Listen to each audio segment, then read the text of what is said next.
Books. Welcome, everyone. Thank you so kindly for joining us. Welcome to Green Apple Books on the Park. My name is Cara Johnson. I'm the event coordinator for Green Apple. And tonight I am very happy to welcome here Susanne Dyckman and Elizabeth Robinson to celebrate their latest collection, the collaborative work, Rendered Paradise. Let's give a hand for both of them.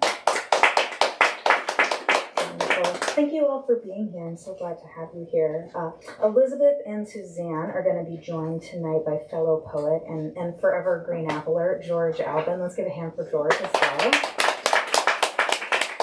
Thank you, folks. I know you could be anywhere in this month of December, your house being one of those places. So I'm really glad that you decided to show up for poetry in this season, and especially because it's a connective genre and I think important to this season. So thank you for coming out and supporting these writers. We are broadcasting from San Francisco, California. Hello to everyone here, and also hello to our online audience. I'm waving to a camera if you can't see.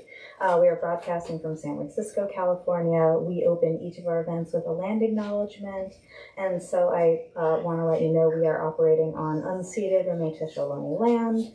And we think at Green Apple that acknowledgement requires action, and so we encourage you to donate either your time or monetary means to an Indigenous organization each time you hear a land acknowledgement.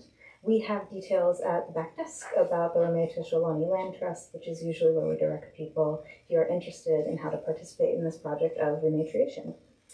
Very brief business before I let these folks take over. Now's a good time to silence your cell phones if you have not already. How do we feel about picture taking, poets? I should have asked you prior to getting on the mic. Seems like they're okay with it. So picture taking is fine. Please don't take a call in the middle of the event. And if you need to, step outside. Please do check out, this is our second to last event of the year 2024.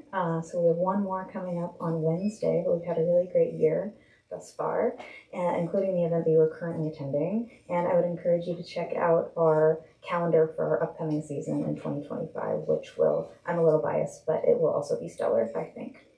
The restroom is behind me. It is available after the event and not during the event for obvious reasons. If you need to know how to get there, do let me know and I will gladly help you.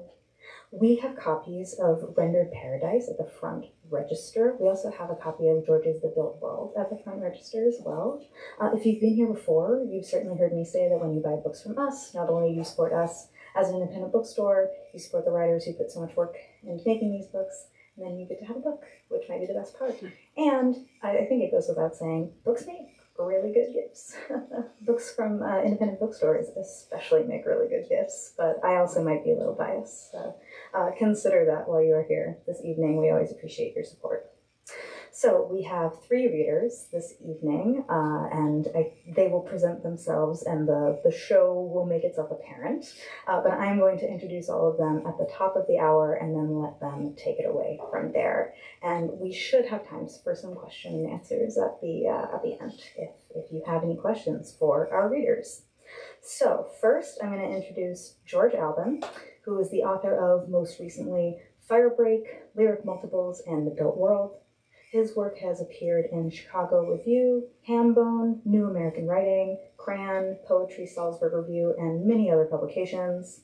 Tunes from George Albon and the Sheaves can be heard on Bandcamp. What can't he do? He lives in San Rafael, California. Let's give one more hand for George Albon. Thank you. And Susanne Dyckman is the author of the poetry collections A Dark Ordinary and Equilibrium's Form, as well as 5 chapbooks. She was a previous winner of the Five Fingers Review Poetry Award and a finalist for both the Electronic Poetry Review Discovery Award and the Ashada Press Sawtooth Poetry Prize. She has taught in creative writing programs at the University of San Francisco and San Francisco State University, Go Gators, and for a number of years hosted the now occasional Evelyn Avenue Summer Reading Series. She is joining us from Albany, California. Let's give one more hand for Susanne Dyckman. And last but most certainly not least, Elizabeth Robinson is the author of several collections of poetry, including the Los Angeles Times Book Award finalist On Ghosts, which is a favorite of mine. She has been a winner of the National Poetry Series and the Fence Modern Poets Prize and has received grants from the Foundation for Contemporary Arts and the Fund for Poetry.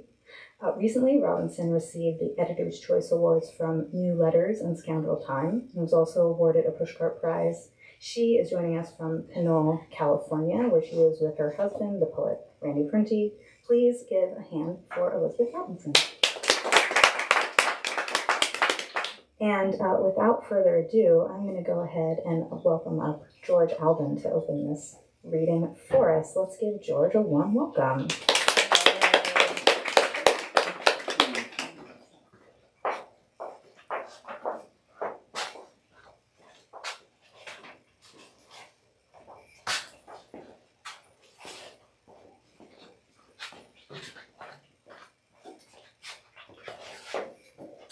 Hey everyone, thanks for coming. I assume I can be heard. Is that okay? Susanne and Elizabeth's book is about art, women artists. So I thought I'd read some things related to art. The first little piece is about an artist named James Castle, who had a show at the Berkeley Art Museum 2010. And Castle was the fourth son from a hardworking farm family and deaf from birth, probably on the spectrum. He started drawing as soon as he could hold a stick.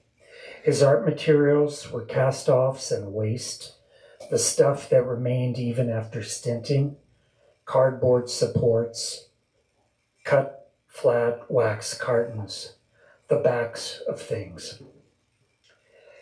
Moving among the works of that exhibit, you could see perspectively complex studies of rural outdoors and meanly lit indoors, separate drawings of each, and some conjoining both spaces, drawn with stick or pen, and for the medium, a mixture of spit and the soot from a work stove.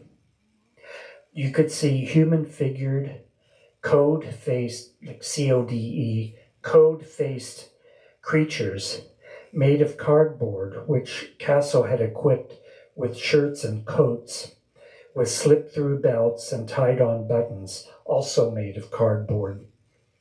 You could see poster-like pictures using found material, but also with hand-drawn marks, some of which were letters from English and Cherokee alphabets, and others which had crossed over into a kind of spirit alphabet.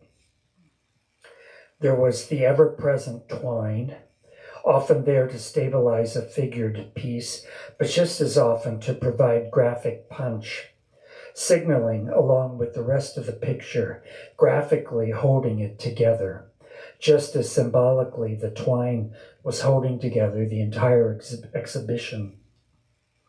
So let me describe one of the drawings.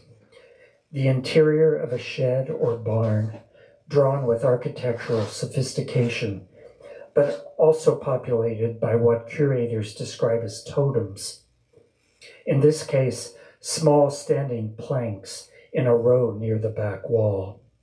The shed is empty of people, but it is not abandoned. Tool-like objects hang on the wall.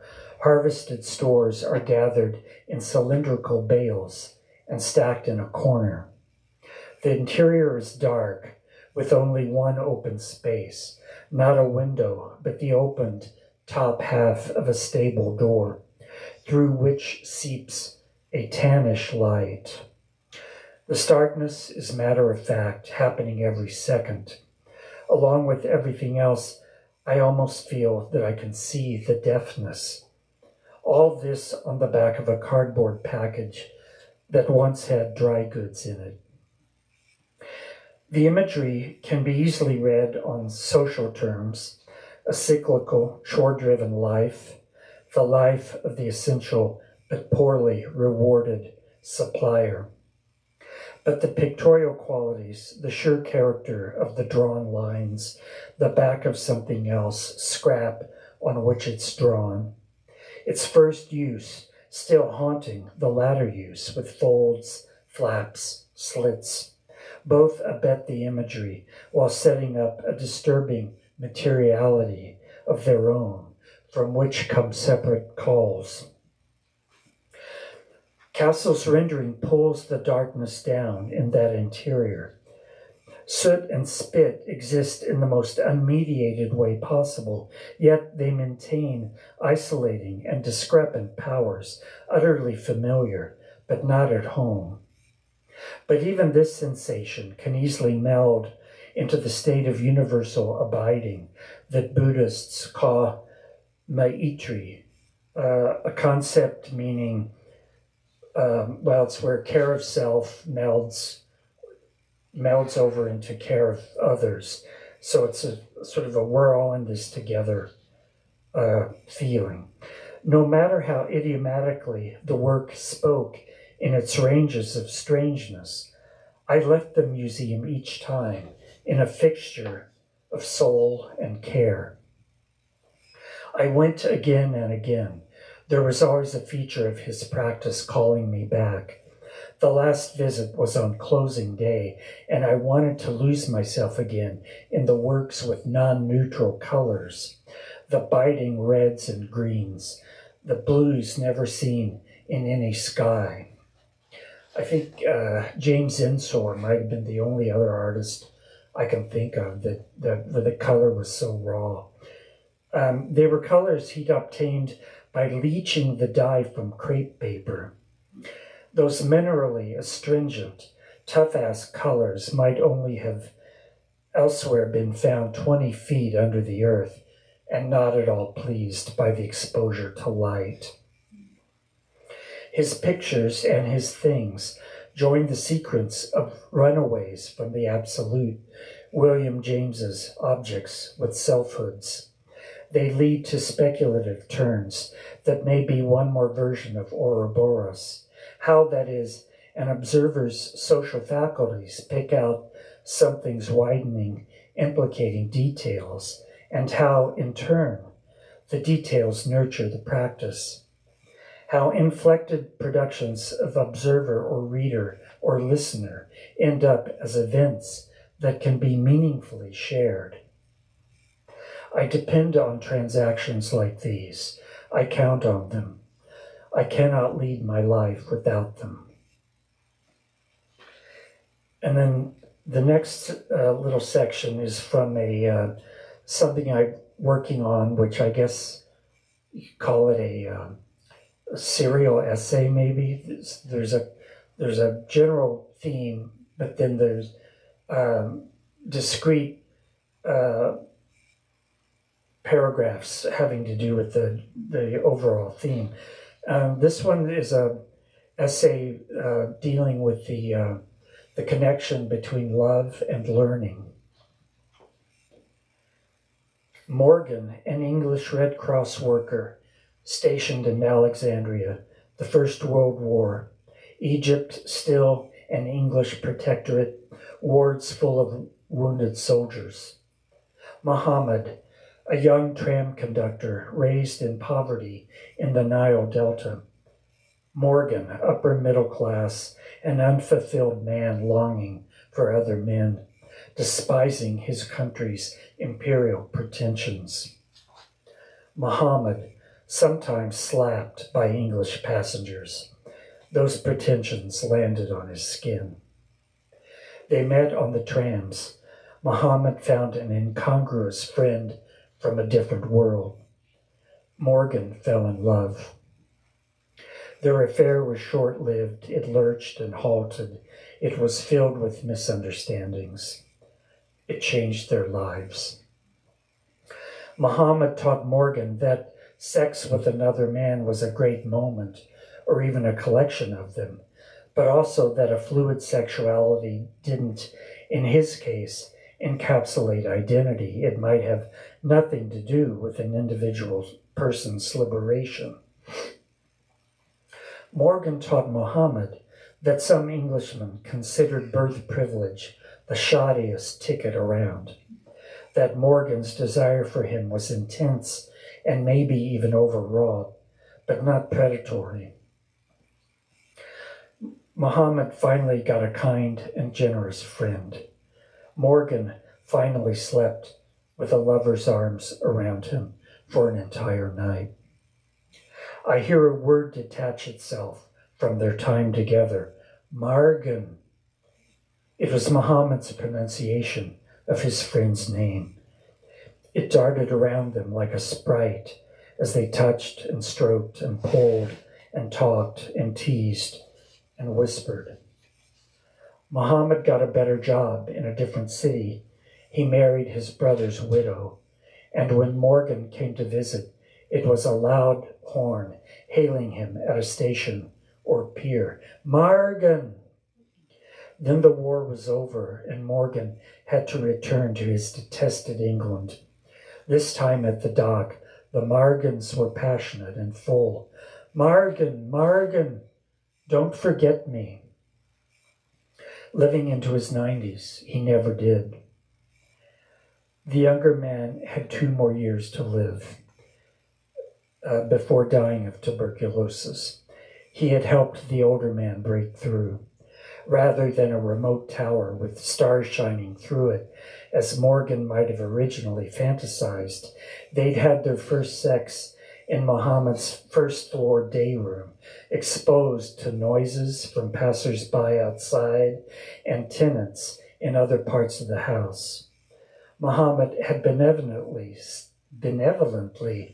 situated Morgan's crossover experience among all the shared and unequal and oppositional messiness the world had put in their way. And where now is Morgan? Does it still dart around between sheets, down streets, under another sound, another form, loosely binding together another perfectly imperfect attachment, flicking this one's ear, directing that one's glance, rerouting lives, christening realities? And then I'll finish with back to the art. So this is from The Built World. It's a poem about Willem de Kooning. It's called 7/8 rectangle because that became over time that became his favorite ratio. It was 7/8. And him and brush stepping back, head at angle, tensile workspace big as a hangar, garage door sized easel cranked through a slot in the floor, eye level for horizon. A density in the afternoon light breaking up and a limpid other making claim. How forms react to pressure, a push-off from the graphic armature. One nice thing about space is it just keeps going. Then there will be a next near thing.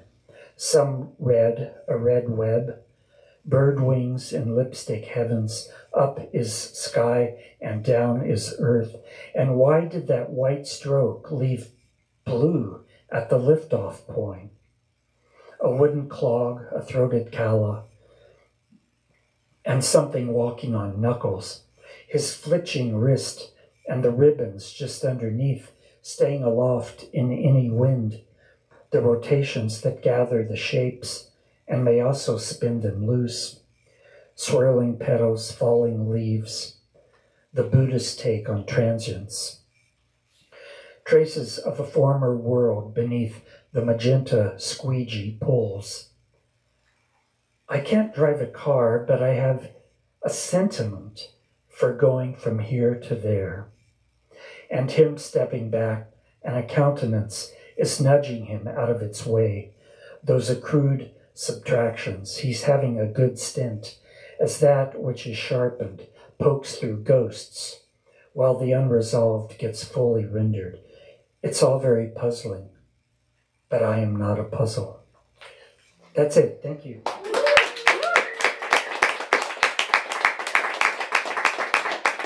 And now our other 2 views.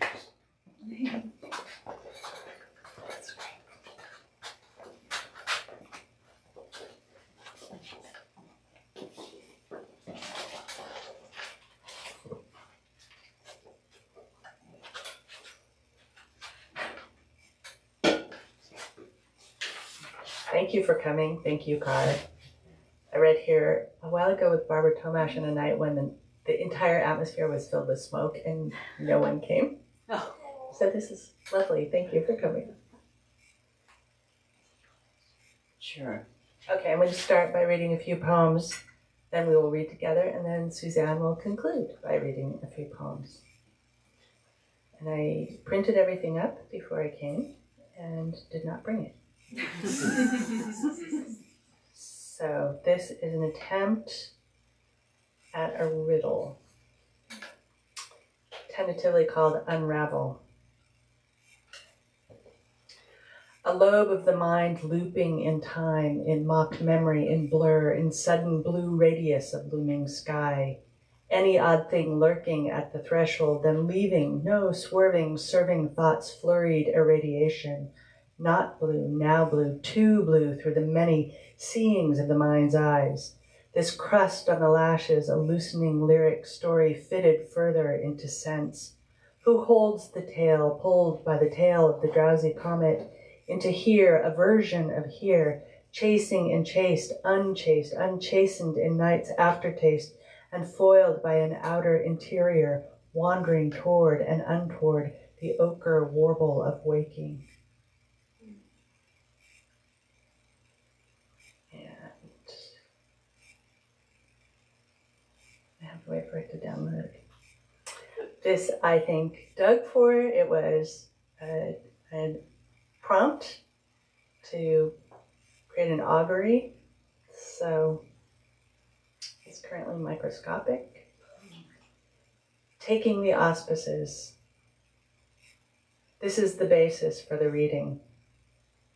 They arrive to you with their pity. It does not matter what blisses your nightbed provided. In dawn's dark, your thighs are cold on the stone bench. Supplicant, captive, wait. First, a single long chime, like the call of a bell, like a streak of light overhead. Then the long silence as they come around you.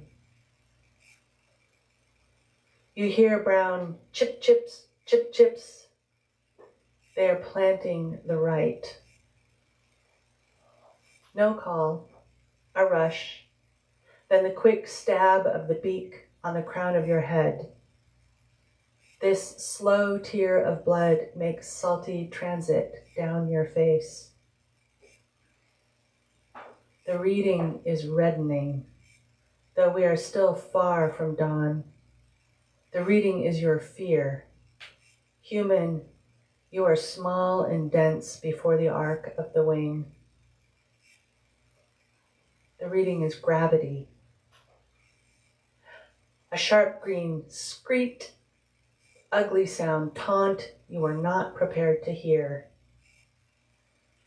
Before your sightless eyes, over your clumsy ears, a transmission and an admission.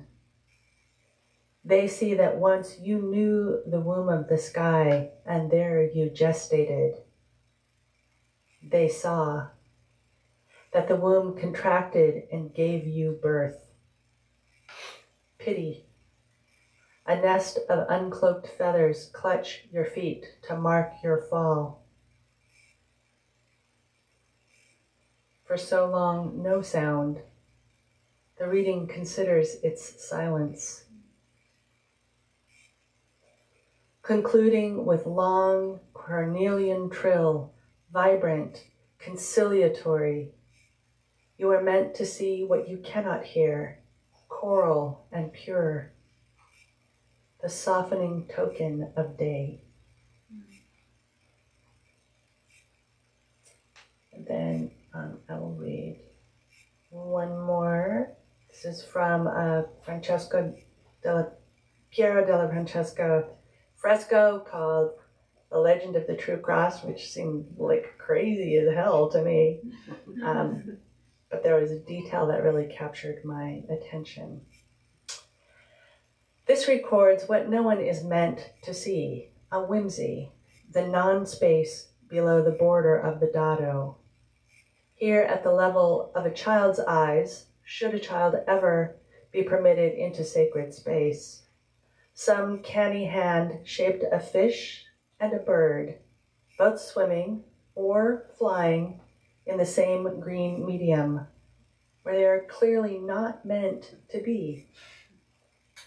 By what means do we see the presence which is not there?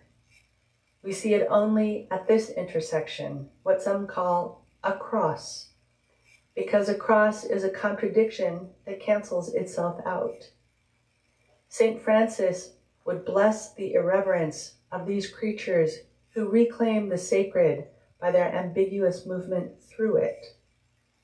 And should a fragment of wood rot into the green water or, splintering, disappear into the green air, something that we never saw is gone. It is only there that the cross is true. Thank you.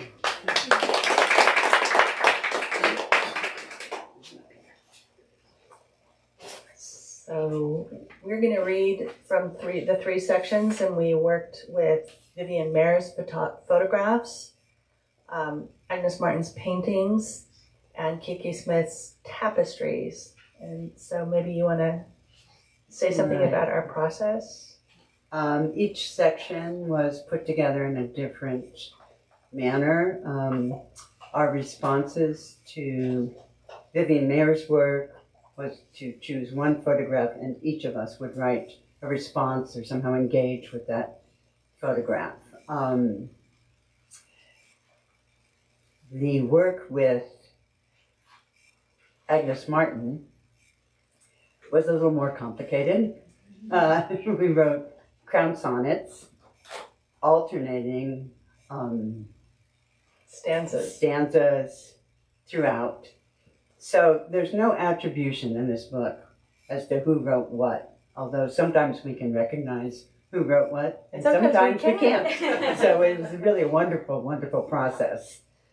And then finally, perhaps the most challenging was our response to Kiki Smith's tapestries, because they are very narrative, each and quite beautiful. I don't know if you've ever seen them, but they're sort of massive and complex, very much a kind of origin story. A lot of images of a female character who may or may not be Eve, intermingling with a lot of natural animals and the sky and the stars, and so it's really very rich, but you don't want to tell the story over again as you write. So in this final section of the book, we tried to we each wrote separately and then tried to interweave our lines together into one poem, and that was also sometimes challenging, but fun.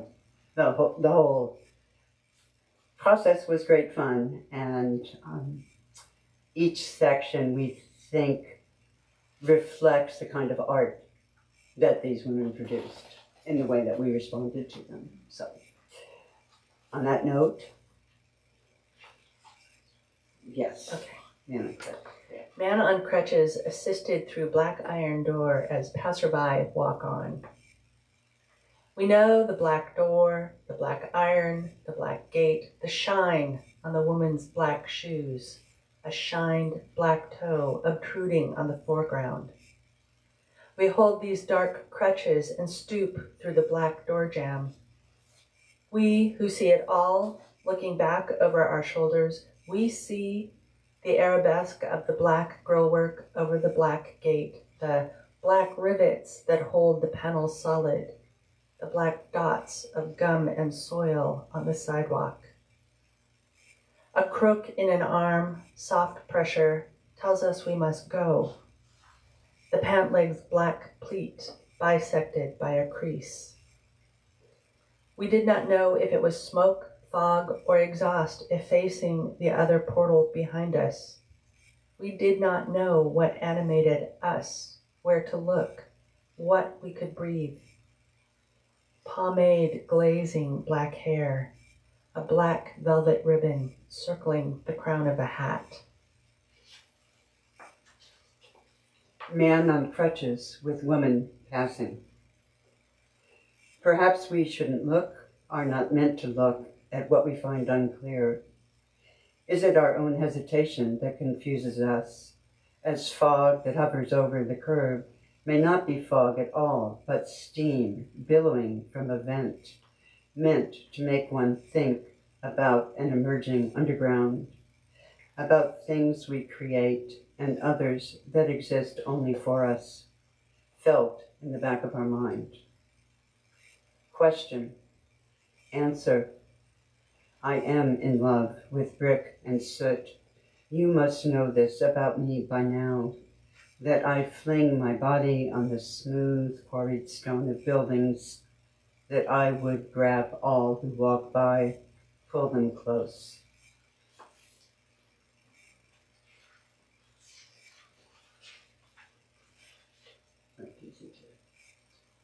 So you can read the Yes.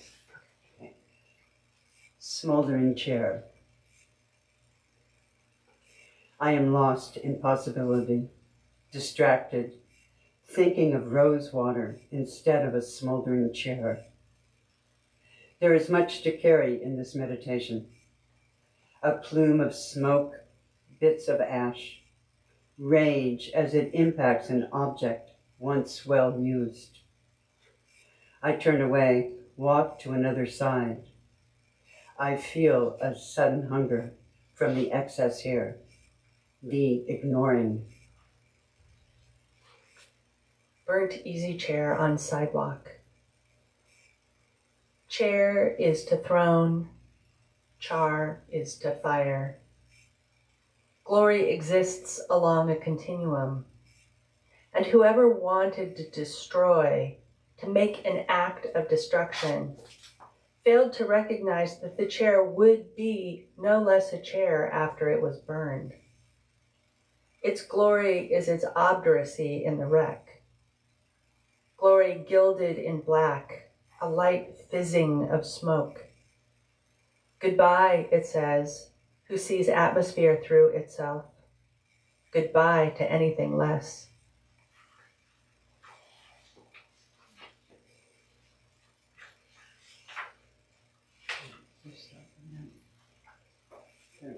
Susanne graciously figured out what we were going to read, and so I just need her cues to remind me. So this is from the Agnes Martin material. To accompany the vulnerable thing to its destination. You see, the pattern is between itself, like the hand on the fabric, sublimely unemphatic. To touch this way, to touch is to create an imbalance, a fringe on the edge of what one feels.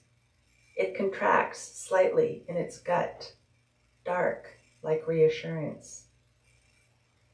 Unheeded, this is the order of the world, a dissonance reshaped just so, always just where I started, tracing a line from one hard point. If I repeated myself the second, third, etc. time around, it was as though I heard its voice, each voice, voices unequal and contesting or related, until a fabric, rippling, tight at its gut. What is unequal swathed in perfection. Voices conjoined touch that darkness to the unknown end. See how it breaks here and recovers itself. A bit of blue. See how it breaks here and recovers itself. When small waves go back on themselves, it is a type of sleep and yet also a type of morning light. The gray is soft, the rippling of thought and underlay. I said yes, I said yet. Something very serene and flat could pucker on itself and become a compass. I said, first north, then west. I turn to perfection as I see it in my mind. I said, yet, my mind. What I'd like to talk about is what is not. As memory overshadows present, time reverses order in near perfect lines. I think I will not falter, will not fail. Pastel direction uttered, a very small gesture of exultation.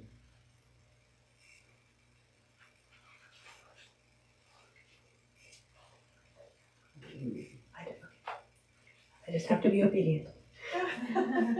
Something very serene and flat could pucker on itself and become a compass. Adventures are difficult. Diving into a color to learn its name, walking a tightrope, more slack than first thought. Foot slips over a wavering edge. The rose is actually gray. None of this is abstraction, not at all. The top says top, while the wash of pink that we would call skin is uneven, drowsy. Skin, like light, seems to disappear when scrutinized too closely. Look, I said. Awareness, not spirituality. My objections are not moving through tenuous space for an answer. A miraculous idea which is not an idea. The line of blurred points ends, intentionally smudged, our own shades. Abstractions. They are laughter. Laughter obtrudes on abstraction, flushing the skin, on top of it.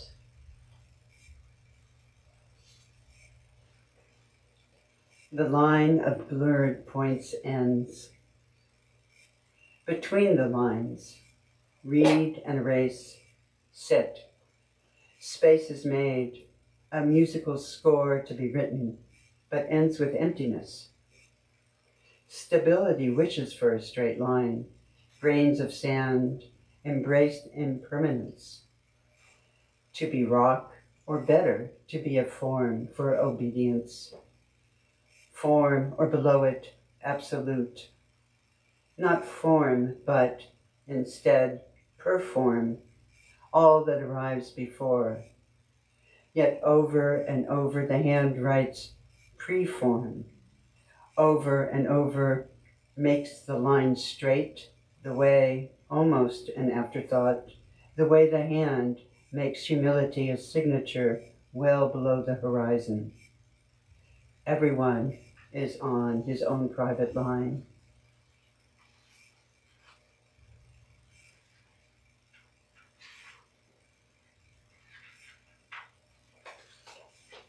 And we're moving on to the word. The tapestries. Yeah, the tapestries by Keaton Smith.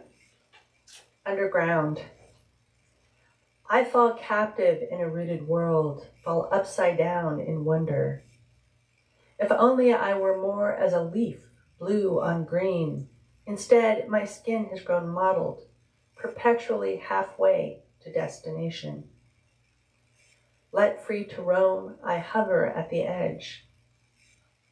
Another mammal, smaller and more furred, is witness. What I see is not what watches me. Hearing my clumsiness, the creature doesn't flee, its ears as elongated as rhizomes, blue artery and warren, haunch jutting through tendril. Listening polished midway to reception, silt and glister.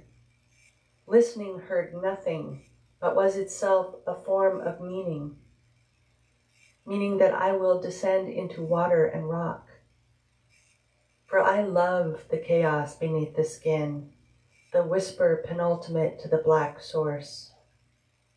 Burial being nothing more than a distraction, a gentle clotting, gravity and lair, forearm rounded in clasp of root.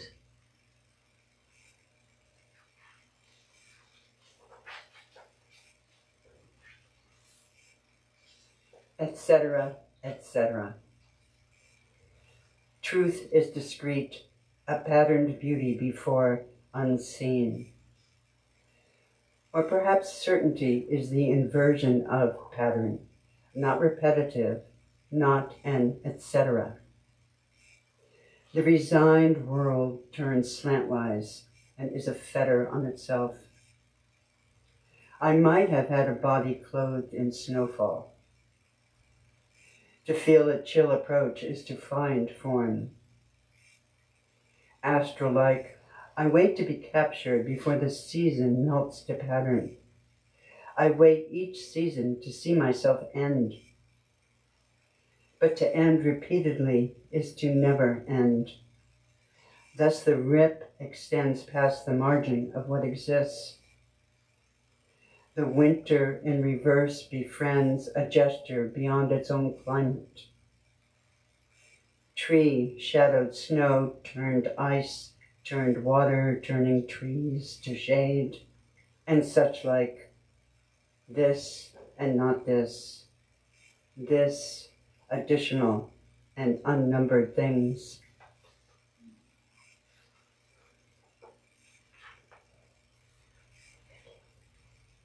Guide. From a star-bordered sky, this map offers no route. Directional needles, memory, and something other than memory.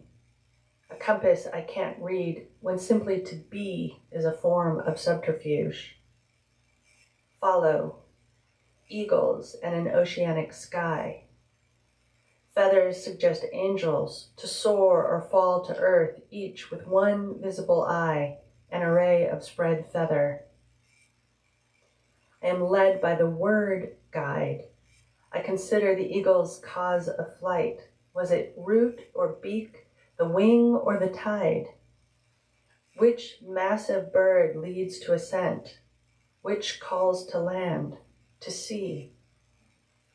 I am misled by the word guide, an emblem of something wrong, something uneasy, a horizon streaked with fire, the red of want. An earth where tree stumps shimmer gold, laced with quartz, whose soil dries to deep blue, the water it once was. Follow the brown vein as it smudges into orange, leaking. There's a hole in the ocean. Its blackness sets off the blue of the tide.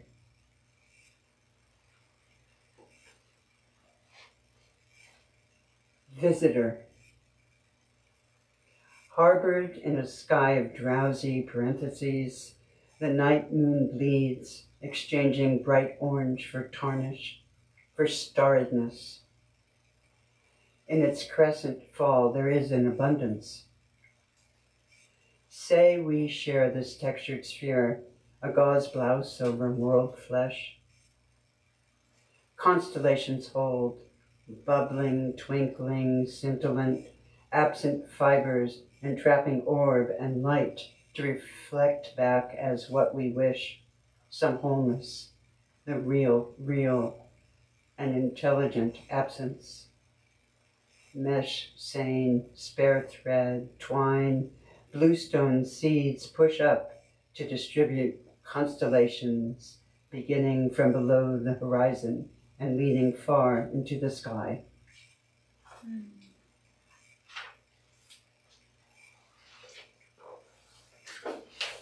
And we'll finish with some work of mine alone. It's a series of 14 word columns, as you might be able to see. And all the words, every word is somewhere in Virginia Woolf's last book, which is called Between the Acts. So I'm not writing her story, but my word bank comes from that book. And it's called Gazing. Within an inch of her face, you could see the scars. No, not that. Could see pigtails, faded peacocks, a swan in light inclining her head.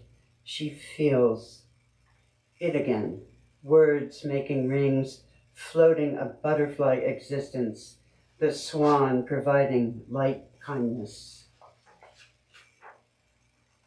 In the room, silence, stretching outside, hills circling pleated cornfields and ravaged ivy root. Something felt was there, white chintz, gardens, damp shades. Slowly, she, invisible, stands gazing. Her swallowed words, sweet on her tongue, nature, her mirror, light, a blue feather. One long grass stalk wrapped round and round for the 7th time. What remedy? Chime of bells spiraled by one question, not a barrier, but a captive mist. Drowsy, she reflected a lack of symmetry as clouds cascade, touch wood, touch earth.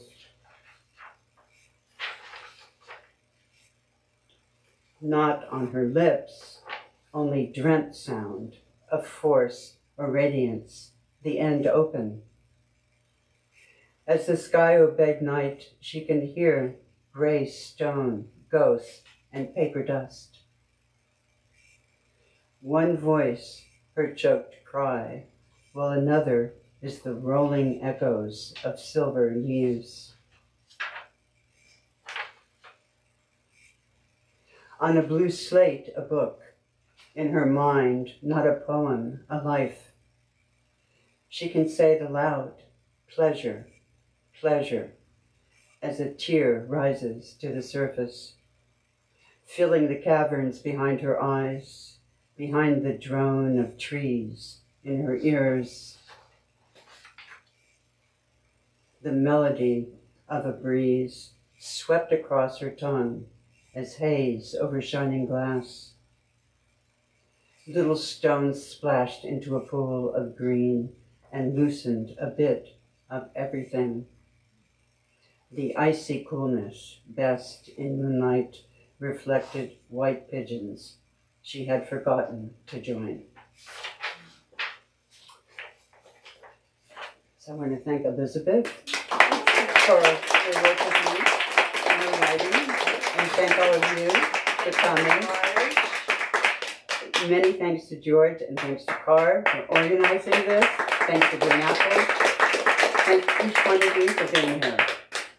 And we have a little, if there are any questions. Yeah, George, you should come join us. Yeah. If there are any questions, we'd be happy to answer. And if not, that's okay too.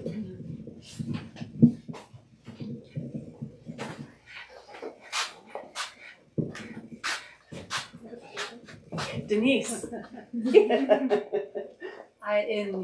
Thank you for your beautiful readings, all of you. The section on Agnes Martin, I felt like I could hear her voice in that. Were you also responding to There her are some writing? quotes Okay. directly from her writing. Yeah. Yeah. So that's accurate. And how did you write about her paintings? Were you also thinking about her own thinking behind the work, or? We were looking at Yeah. paintings, but we're also reading some of her writings and a biography, and so. But Isaac Charnot called it like a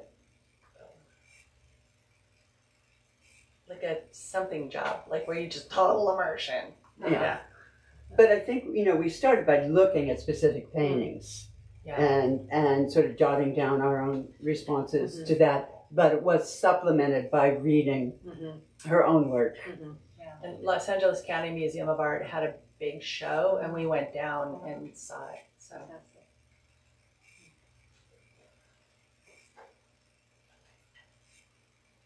So I recommend that everybody see the work of these artists if you haven't already. I mean, and for me, part of the pleasure of writing this was each artist is so different. We've got the photographs and the abstraction and then these elaborate tapestries. So it was something of a challenge and a pleasure, great pleasure at the same time to see what we could do with those different kinds of work.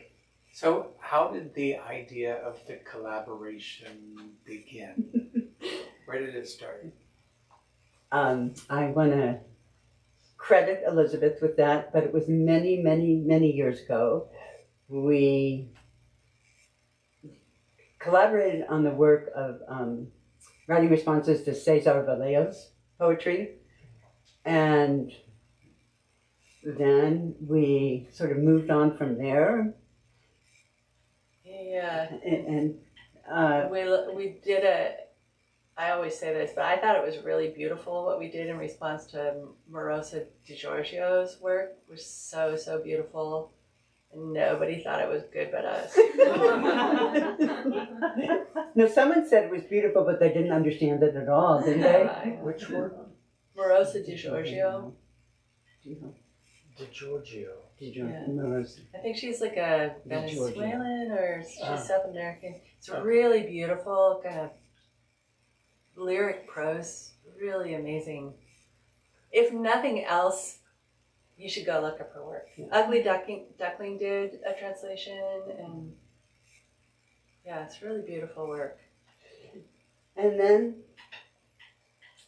because we never give up, then we went to see Agnes Martin exhibit in LA, and I think that really kicked off starting this. Did I ever tell you guys I met Agnes Martin? No. No!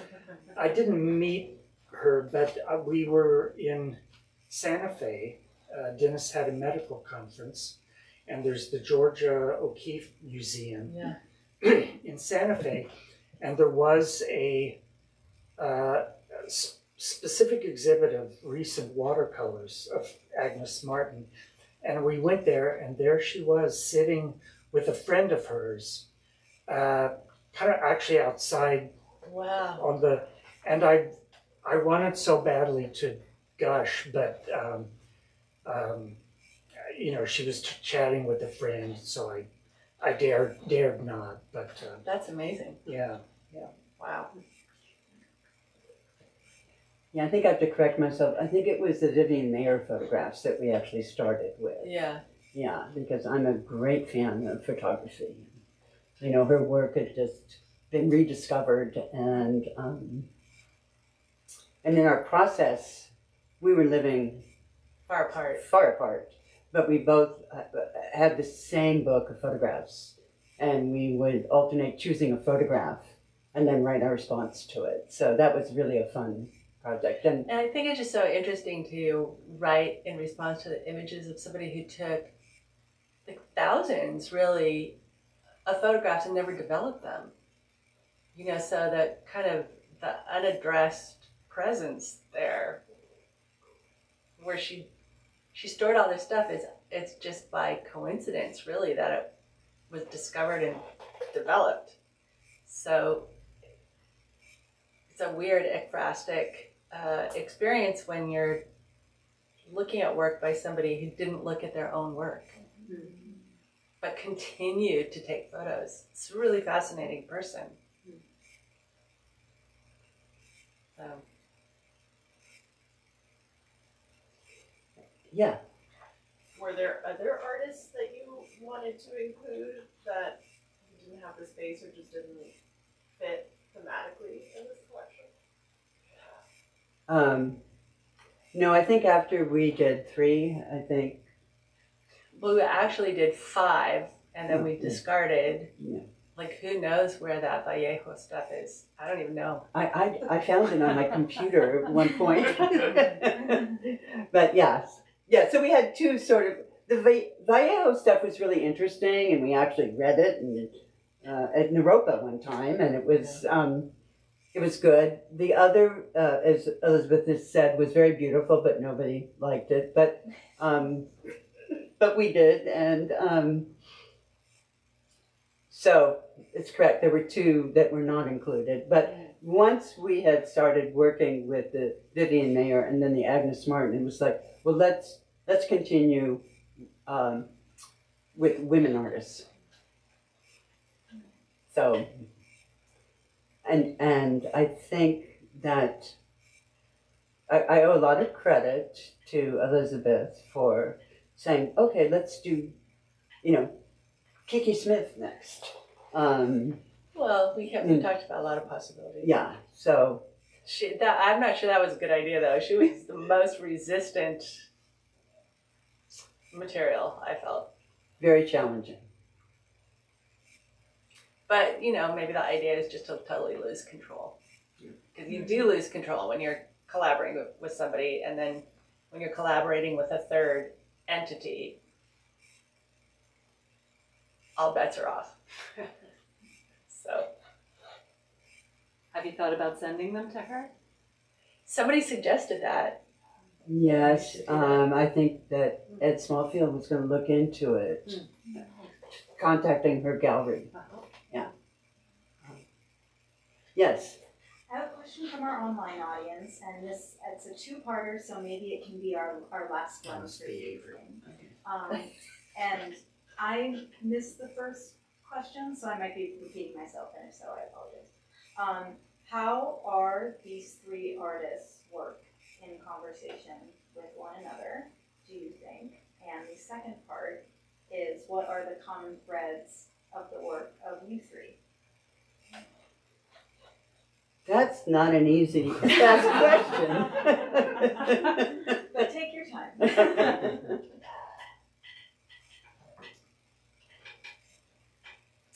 The threads of the three artists. They're related because we like them. Yeah, and for me, it's really interesting that